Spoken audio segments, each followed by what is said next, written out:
चलो जी तुम शुरू करो। मानव का मूलभूत आवश्यकता क्या है? फसल। बस सिर्फ फसल मिल जाएगा तो पेट भर जाएगा? क्या कहा जाता है मानव को किस किस वस्तु की आवश्यकता होती है? जनरली सब कोई कहता है क्या क्या? रोटी, कपड़ा और मकान। मानव की मूलभूत आवश्यकता रोटी, कपड़ा, मकान है।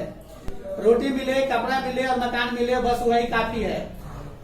भारत कैसा देश है? व्यापारिक देश है, कृषि प्रधान देश है? कैसा देश है? गलत। भारत कृषि प्रधान देश है। भारत में 100 गो में से 30 गो लोग नौकरी करता है, 70 गो लोग खेती करता है। भारत में 70 गो लोग खेती पर डिपेंड है, मतलब खेती करके अपना जीवन निर्वाह करता है। भारत में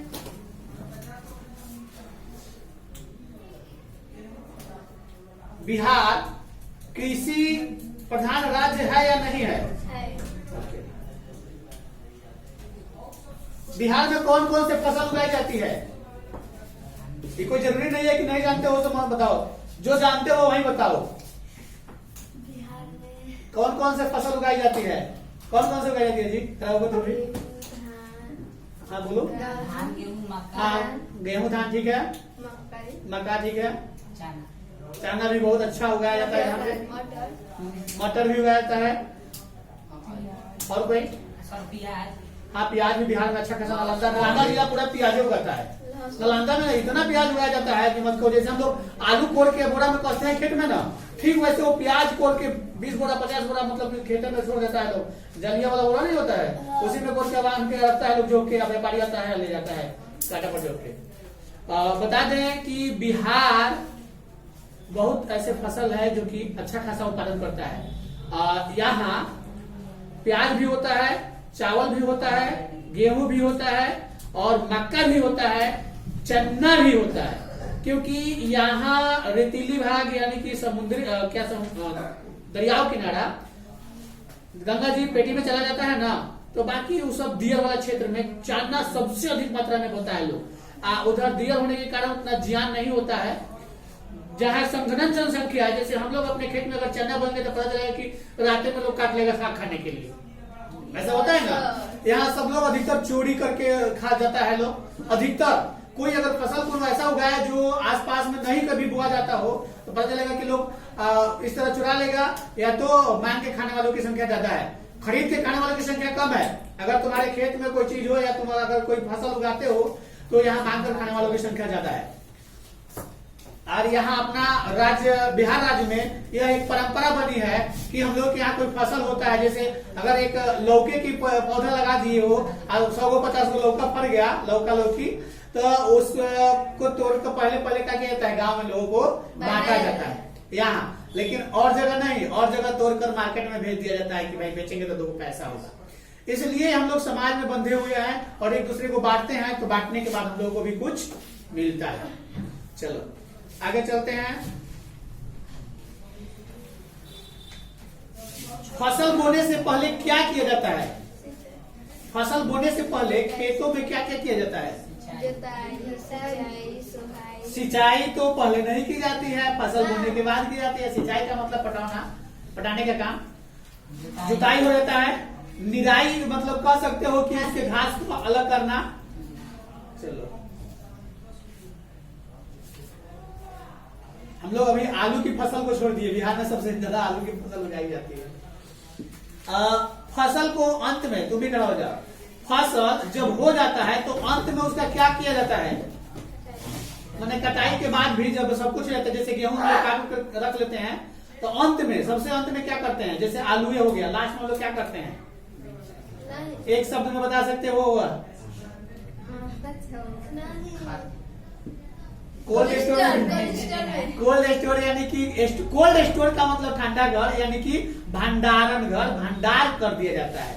भंडार इसलिए किया जाता है कि वह बीज के रूप में प्रयोग कर सके या कुछ दिन के बाद हमें सुरक्षित निकाल कर खाने में प्रयोग कर सके, इसलिए भंडारित किया जाता है। यानी फसल बोओगे, पटाओगे, जब फसल तैयार हो जाएगा, मौसम से बच जाएगा, तब काट कर उसको जैसे हो निराई करके मतलब उसाई करके बोरा में कस के, और उसका तापमान भी नियत करना पड़ता है। एक मकई का खेती जब होता है तो बाल को जो होता है उसका भुट्टा, उसको छुड़ा उड़ा कर बिना सुखाए कोई रखता है क्या? नहीं क्यों? बिना सुखाए काहे नहीं रखा जाता है? गुनाह नहीं जाएगा, सड़ जाएगा, उसमें नमी ज्यादा होता है। नियम कहता है भंडारण का कि 14 से 15 डिग्री सेल्सियस तापमान मतलब उसको भंडारण करो, यानी कि उसको पहले सुखाया जाता है ताकि ऐसा हो जाए कि तुरंत जम न सके। उसको जब फिर मिट्टी में डालोगे तो पानी पड़ेगा, फूलेगा, तब जमेगा। और जो खेत में से आकर हम लोग उसको छुड़ा कर रखते हैं, उस बात को अगर नहीं छुड़ा इस तरह रख दो, धुआं पकड़ लेगा, जाम जाएगा। पृथ्वी में टाल में ही जाम जाता है, अधिकतर पानी नहीं बढ़ा जाता है तो टाल में जाम जाता है। ओके, भंडारण हो गया। अब चलो, जुताई के कौन कौन से साधन हैं? आजकल जुताई के कौन कौन से साधन है? जुताई किस किस चीजों से किया जाता है? आजकल सिर्फ ट्रैक्टर आ गया है। और जुताई के प्राचीन काल की क्या विधि थी? प्राचीन काल में जुताई कैसे होती थी? बैल से होती थी। झारखंड में तो भैंसा से भी किया जाता है, एक ही वो से। और अभी भी कोई कोई बैल से करता है। हाँ, कोई कोई करता है लोग, तभी वो उसमें समय की खपत ज्यादा होती है। चलो तुम लोग बैठ जाओ, पिछला खड़ा हो जाओ, दोनों खड़ा हो जाओ। बीज बोने के समय कौन कौन सी बात ध्यान में रखना चाहिए? खेतों में बीज डालने से पहले क्या क्या ध्यान में रखा जाता है? एक और खड़ा हो जाओ जी तुम। बीज खेत में डालने से पहले कौन कौन सी बात को ध्यान में रखा जाता है? सर पटाने के लिए। बीज खेत में डालने से पहले, यानी बीज चुनते हैं। बीज कहने का मतलब कि हमने गेहूं का बोना है तो कहते हैं ना कि हम वही बोएंगे, ये बीज बोएंगे। बीज का नाम होता है ना। आखिरकार क्यों वैसे बीजों को चुना जाता है? क्या देखा जाता है बीज बोने से पहले? बीज के लिए अच्छा फसल देखा जाता है कि वह संकर नस्ल का हो, अधिक पैदावार दे, और बीज डालने के बाद ज्यादा संख्या में मरे नहीं, ऐसा देखा जाता है ना। बीज सब लेते हैं तो हम लोग कहते हैं कि पोठगढ़ है, इसलिए कि पोठगढ़ है तो जाम जाएगा, तनी सा नमी भी ज्यादा रहेगा तो निकल जाएगा। अगर वही मरेन होगा तो नमी ज्यादा होगा तो सड़ जाएगा, ऐसा होता है। तो बीज बोने से पहले बीज उचित बीज का चुनाव किया जाता है, करना चाहिए। हम लोग उचित बीज का चुनाव किस प्रकार करते हैं? धान बोने से पहले, बिया देने से पहले धान को पानी में क्यों डाला जाता है? फूलना तो वास्तविक मान लेते हैं, लेकिन उसके पीछे भी एक कारण है। बीज को जब धान को डालोगे पानी में तो ऊपर दहने लगता है कुछ बीज। वह कौन बीज होता है? मरा हुआ बीज होता है। तब बीज को पानी में डालकर यह देख लिया जाता है कि कौन बीज स्वस्थ है, कौन मृत है। मृत को अलग निकाल दिया जाता है। अगर हम मान के चलो एक मुट्ठी धान अगर पानी में डालते हैं, एक मुट्ठी धान में अधिक संख्या में ऊपर दहने लगेगा तो हम उस बीज को बोएंगे? हम क्या सोचेंगे कि इसमें ज्यादा खंखर है, ये ना सोचेंगे। तो ऐसे बीज का चुनाव पहले करना जरूरी होता है। हम लोग गेहूं बोने से पहले क्या करते हैं? गेहूं के बीज खरीद के लाते हैं तो क्या करते हैं? थोड़ा सा पहले 10 गो 20 गो गींच के कहीं डालते हैं, बोते हैं, और तब 2-4 दिन के बाद देखते हैं कि कोई वो जमा, तब जाके ना हम निर्णय लेते हैं कि चलो भाई 10 को डाले थे, 10 को जम गया, इसका मतलब बीज ठीक है। अगर 10 को डालेंगे 2 को जमेगा तो उस बीज को हम बोएंगे? क्योंकि पहले ही हमको पकड़ में आ जाएगा कि सारे के सारे बीज अस्वस्थ है, सारे के सारे बीज मतलब बीमारग्रस्त है या वो नहीं जमने वाला है, तो हम लोग उस बीज को नहीं बोएंगे। यानी इस प्रकार से बीजों का चुनाव किया जाता है और करना भी चाहिए। चलो आगे चलते हैं। बुआई करने में क्या क्या सावधानियां बरतनी चाहिए? खेतों में बीज डालने के समय क्या क्या सावधानियां बरतनी चाहिए? सर पटाना, देखना है नहीं, किसान घर से आते हो तो कुछ सोचो। खेत में बीज डालने से पहले खेत के नमी को गहराई से देखा जाता है। अगर खेत में ज्यादा नमी होगा तो बीज सड़ जाएगा। देखते हो, यही कारण है कि किसान अपने खेतों को 3 बार 4 बार 5 बार जोतता है, कहता है कि और सुखाओ और सुखाओ, इसलिए कि नमी उसमें कम हो जाएगा तो बीज डालते डालते वो जम जाएगा तो निकल जाएगा, और नमी ज्यादा रहेगा तो बीज उसमें सड़ जाएगा, बीज उसमें सड़ जाएगा। पानी के अंदर बीज डाल के छोड़ दोगे कुछ दिन तक तो सड़ना ही है। जब तक उसको हवा नहीं मिले तब तक ये नहीं निकल पाएगा ना। तब मिट्टी अगर भुरभुरा सा हो जाएगा और नमी कम हो जाएगी उसमें, तो ऑक्सीजन उसको यानी कि हवा उसको मिलेगा और हवा मिट्टी के प्रयोग और सूरज के प्रकाश के उपस्थिति में ही जमता है। इसलिए बीज बोने से पहले हम लोग को उसके नस्ल को देखना पड़ता है, अच्छा है या नहीं, खराब है वो देखना पड़ता है। उसके बाद हम लोगों को बोने के समय खेत की नमी को देखना पड़ता है। अब तुम लोग बैठ जाओ, तुम लोग बताओ खेतों में खाद हम लोग क्यों डालते हैं? खेतों में खाद क्यों डालते हैं? फसल को आवश्यक पोषक तत्व तो प्राप्त हो इसलिए खाद डालते हैं। यहां एक बात और आती है, खेत में ह्यूमस की मात्रा, खाद, पोषक तत्व, या अगर हम खाद नहीं भी डाले तो सड़ा हुआ गोबर जानवरों का डालते हैं, उससे उसके पोषक तत्व प्राप्त हो जाते हैं। ये डालते हैं खाद डालते हैं। अगर कोई खेत नोनिया हो जाए, नोनिया का मतलब ऊसर हो जाए, उसका मतलब कि उसके मिट्टी में नमक की मात्रा हो जाए, तो उसमें किसान क्या करता है कि वह जल्दी जो है फसल उगने लगे। वैसे नमकीन मिट्टी में फसल नहीं उगते हैं, नमकीन हो जाएगा, गेहूं छींटोगे गेहूं जड़ जाएगा, नमक की मात्रा होगी जड़ जाएगा। तो उस वैसे खेत के लिए किसान क्या करता है?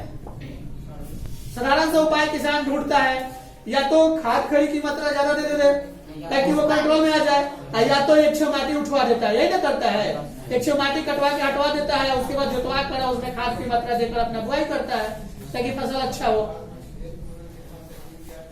आज कल सिंचाई के कौन कौन से साधन हैं?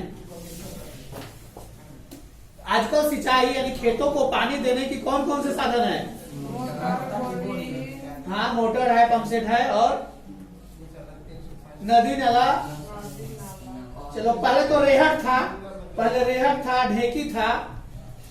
ढेकी क्या होता था कि इस प्रकार से रहता था, ऊपर एक बना हुआ गोला चक्का रहता था, उसमें रस्सी लपटा रहता था, दो गो बाल्टी बना रहता था, एगो छोड़ोगे तो एगो खींचोगे तो एगो छोड़ोगे, पानी गिराते जाओगे, नाला के माध्यम से जाएगा, पटेगा।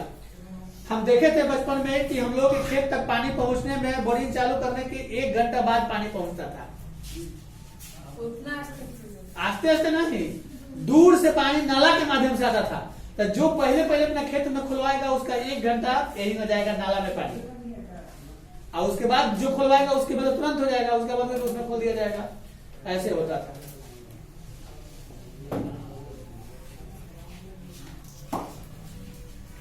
अच्छा, सिंचाई के लिए सबसे अच्छा साधन कौन सी होगी? सबसे अच्छा आजकल पानी कम खपत हो, नहीं, ड्रिप तंत्र, जो पानी छिड़कते रहता है घूम घूम के, एक नल जैसा लगे रहता है, पूरा घूम घूम के छिड़कते रहता है। कम पानी ज्यादा सिंचाई, उसमें कम पानी ज्यादा सिंचाई होता है।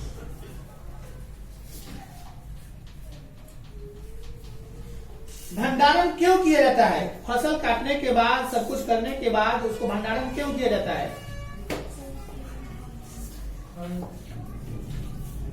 भविष्य में प्रयोग करने के लिए, या अंकुरण क्षमता नष्ट न हो इसके लिए भंडारण किया जाता है।